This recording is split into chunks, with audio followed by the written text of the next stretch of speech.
Assalamualaikum warahmatullahi wabarakatuh. Perkenalkan, nama saya Siti Anissa dari Prodi Manajemen Fakultas Ekonomi dan Bisnis Universitas Trisakti.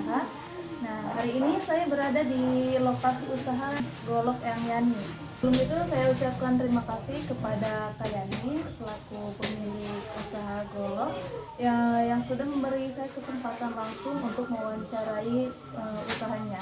Sebelum kita masuk ke wawancara, boleh perkenalkan nama dan sejarah Golok ini Kak Yani? Boleh.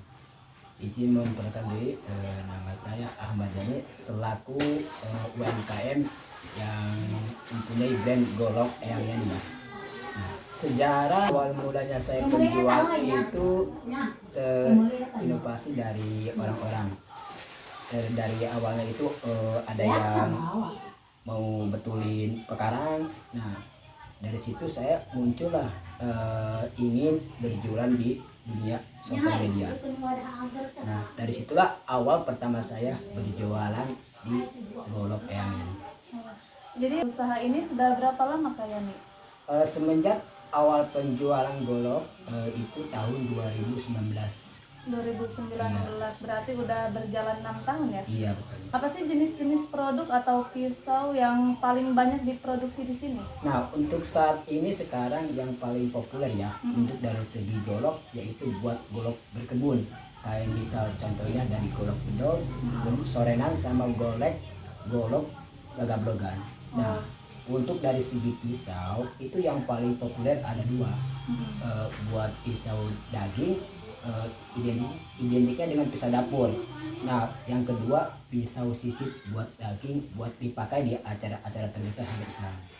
Kan setiap usaha tuh pasti punya ciri khasnya masing-masing. Nah, iya. apa yang menjadi ciri khasnya Golok Eyang Yani ini Kak?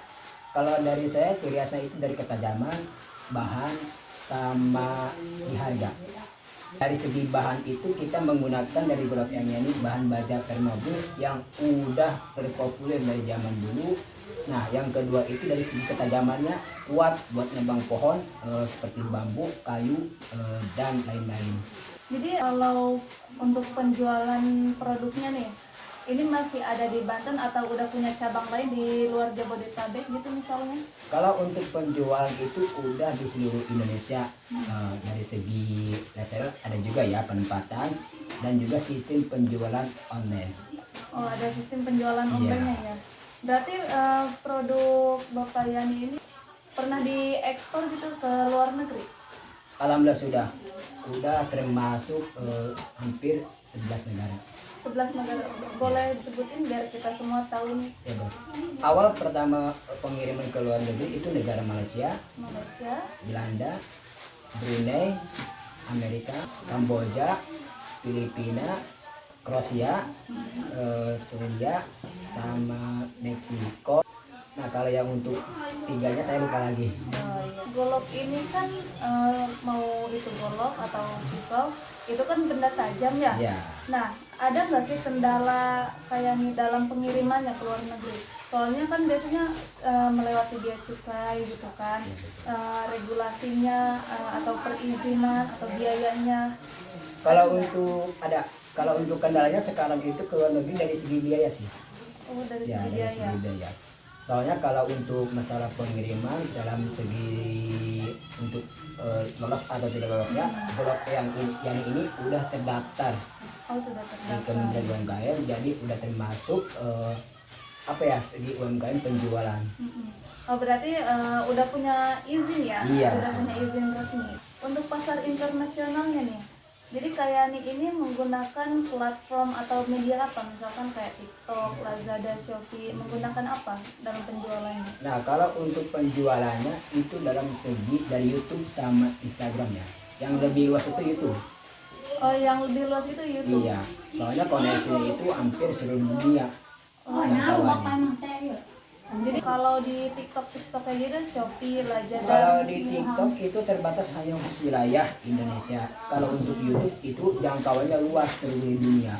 Kalau kayak di TikTok, di Shopee, Lazada itu hanya wilayah Indonesia terdeteksinya terkecuali sudah didaftarkan. Jadi kalau YouTube itu udah otomatis ke luar negeri. Oh, berarti Jangkauannya kalau YouTube. kalau di TikTok atau di Lazada, Shopee gitu. Jadi Iya. itu terbatas. Jadi tidak bisa Iya, jadi diekspor terbatas, keluar. ada juga ditentuin dulu baru bisa. Cuma persada ribet, kalau YouTube itu lebih jangkauannya luas, otomatis secara langsung. Nah, kalau misalkan tadi ada yang beli gitu ya dari luar negara. Nah, kalau untuk pesanan ekspor itu bagaimana cara Kayan ini memilih logistik internasional yang tepat untuk memastikan bahwa golok atau pisau ini tersampaikan kepada konsumen gitu. Ya, jadi untuk logistiknya atau pihak ekspedisi ya untuk pengiriman saya memakai dua ekspedisi yang lebih terpercaya dan aman. Yang pertama kantor pos, yang kedua Tiki. Kalau untuk estimasi biaya itu lebih yang fleksibel yang mana? Kita tergantung metode pengirimannya, ada yang ekspres, ada yang non ekspres. Kalau yang untuk ekspres itu pengiriman cepat, biasanya itu targetnya 1 kilogram terkena 350.000 untuk biaya pre-ongkirnya. Berapa 1 kilogram? Iya, 350.000. Itu lewat jalur kantor pos sama TV. Pernah menggunakan jasa misalkan JNE atau JNT gitu yang lain? Untuk sementara belum pernah sih, baru 2 TV Oh, sama baru. kantor pos yang paling saya percaya. Tapi kalau misalkan untuk yang masih dalam negeri nih, mau menjual ke dalam negeri itu ongkirnya tuh bisa kena berapa itu? Kalau untuk masih wilayah kita ya, Heeh. wilayah kita itu tergantung dari wilayah. Kalau untuk wilayah Jabodetabek itu ongkirnya 10.000 rata semua Jabodetabek. Nah paling mahal itu paling daerah Papua itu kena 115.000 satu kilogram. 115.000. Itu yang paling mahal di negara Indonesia. Paling mahal itu Papua. Oh, Papua paling mahal. Berarti ini udah menyebar luas ya? Alhamdulillah. Udah banyak Kalau yang untuk Indonesia udah hampir semua jangkauannya. Tapi kayak ini tuh suka ini nggak sih, kayak misalkan sekarang kan banyak tuh ya kalau penjualan tuh pada live kayak gitu tuh. Kalau untuk live ada sekarang itu udah diatur waktu-waktunya. Misalkan kalau dari Shopee itu siang, kalau lagi ada itu sore, kalau untuk TikTok malam. Oh, berarti kalau untuk live TikTok itu malam. Jadi semuanya udah terstruktur ya Iya, udah waktunya. terkoneksi semua. Nah, kalau dalam kayak nih live itu tuh, apakah ada hambatannya misalkan dari kendala? Nah, untuk kendala yang paling sering terjadi itu sinyal. Oh, Kadang-kadang itu video terjeda, kadang-kadang situasi videonya itu lambat. Kayak ini pernah nggak sih kepikiran pengen punya bahannya ini imporan dari luar negeri? Nah, sekarang itu ada ya, sekarang itu targetnya orang-orang cari bahan yang bahan-bahan modern. Nah, si bahan itu dibuatnya dari luar negeri kayak Jerman. Itu ada. Itu bahannya terjangkau sama harganya juga masih lumayan dah. Itu barang yang khusus golok premium. Jadi banyak peminatnya, dari segi harga juga lumayan. Nah, itu ada alatnya khusus. Jadi yang disebut itu bahannya baja modern, itu karakter bajanya bagus. Oh, lebih Jadi, bagus iya, gitu. lebih bagus. Dia itu tahan sampai 100 ekor tanpa asap. Oh, jadi lebih tahannya itu lebih lama gitu? Iya, lebih lama. Itu bahannya langsung dari luar negeri, buatan Jerman bahan bajanya. Kalau selain dari negara Jerman, ada lagi yang lebih bagus? Itu yang sekarang itu populer dari Jerman dong sekarang. Apa sih harapan Kayan ini untuk pengembangan usaha ini agar dapat berperan lebih besar dalam pasar internasional?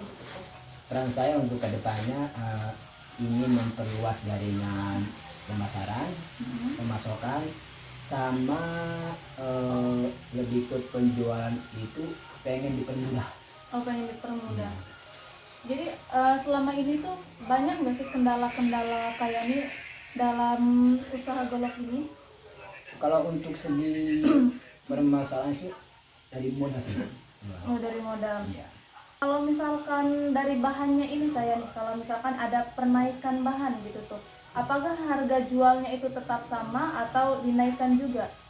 Kalau kita udah misalkan udah punya kontrak dari segi platform Lazada, TikTok sama Shopee, itu kalau ada kenaikan harga itu ngaruh banget dalam segi dari pembeli. Itu dari pembeli harganya udah segini, tapi tiba-tiba naik. Nah itu pada lari semua ke yang lain.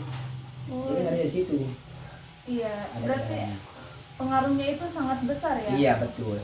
Soalnya kalau dari segi platform Lazada itu udah harga tetap. Hmm. Kalau kita ubah itu akan ngaruh ke Ya, jadi kayak ini pernah nggak sih menerima pesanan dengan sertifikasi khusus dari pembeli? Misalnya pembeli ini dari luar daerah nih atau dari luar negeri ya misalnya.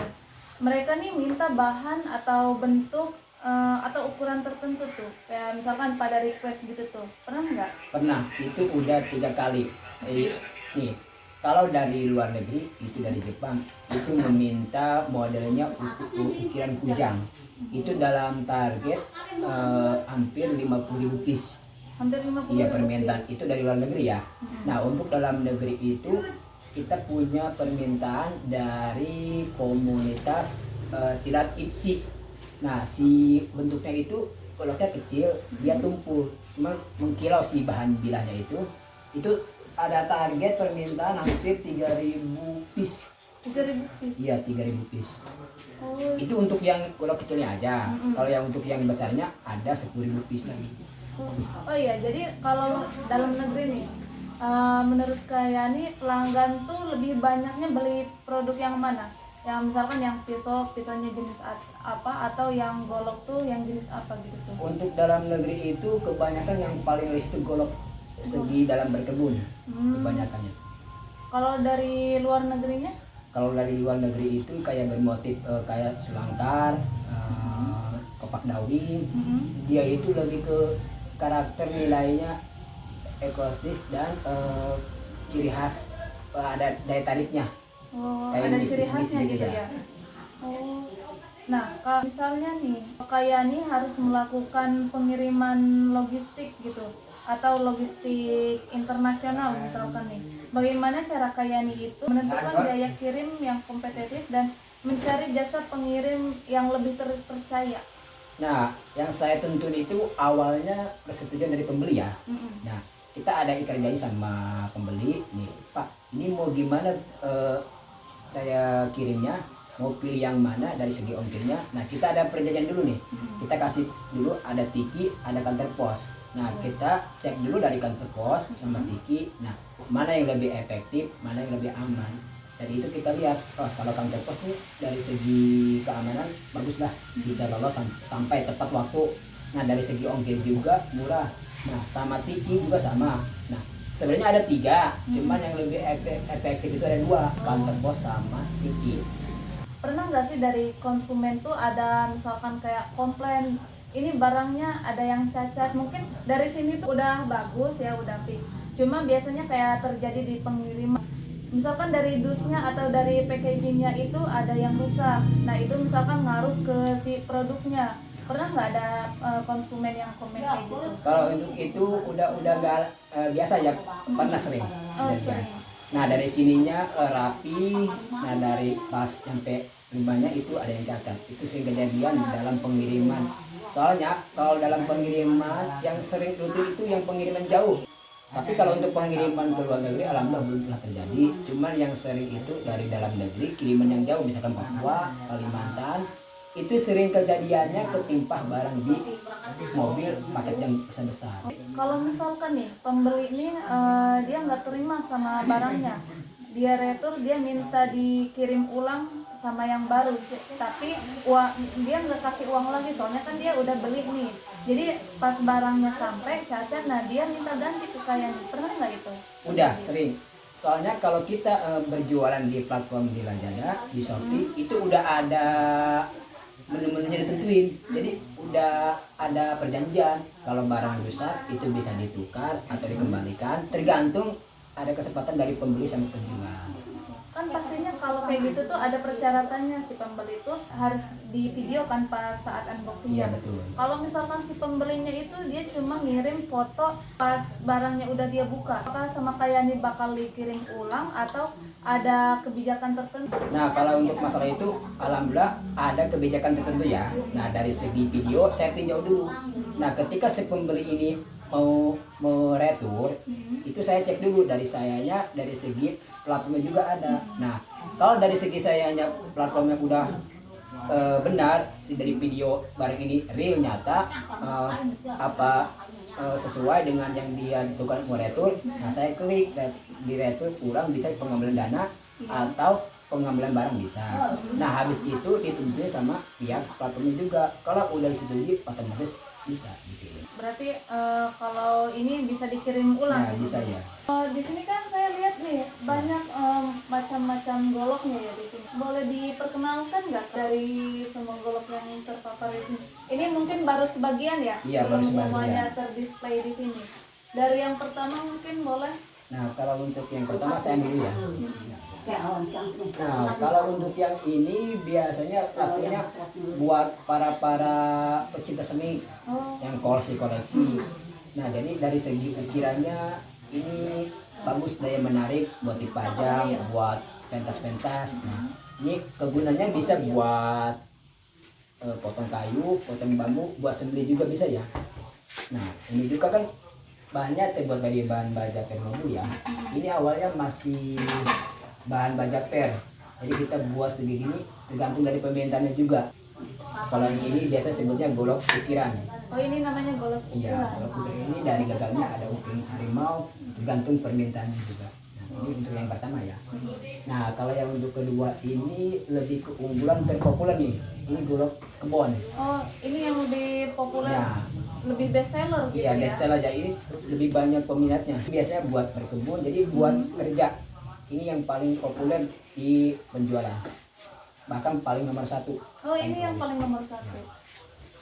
Yang paling laris ini pisau dapur kalau di dalam bentuk pisau ya. Buat pisau daging, jadi kebanyakan ini buat bantu kerja di dapur, buat para ibu-ibu masak, buat koki, buat daging sama sayuran. Jadi banyak keunggulannya. Saya rasa di sini wawancara saya sudah cukup kepada Kayani. Nah, sebagai penutup, apa harapan Kayani ini buat perkembangan kedepannya, Kak? Untuk usaha golok Kayani khususnya dalam menjangkau pembeli dan pasar global. Harapan saya itu dari segi pemerintahnya agar bisa membantu dan memperluas jaringan penjualan dan lebih memperkenalkan produk-produk lokal atau UMKM kepada seluruh rakyat Indonesia. Harapan saya itu aja. Baik, terima kasih pada Kayani yang telah memberikan informasi yang sangat berharga, terutama tentang usaha ini ya. Apalagi ini warisan budaya kita Iya, ya. betul. Dari wawancara ini saya mengucapkan terima kasih banyak. Semoga usaha Kayani ini semakin maju dan semakin bagus lagi ke depannya, bisa tembus ke pasar internasional. Baiklah, itu saja wawancara yang dapat saya lakukan. Saya ucapkan terima kasih banyak. Wassalamualaikum warahmatullahi wabarakatuh.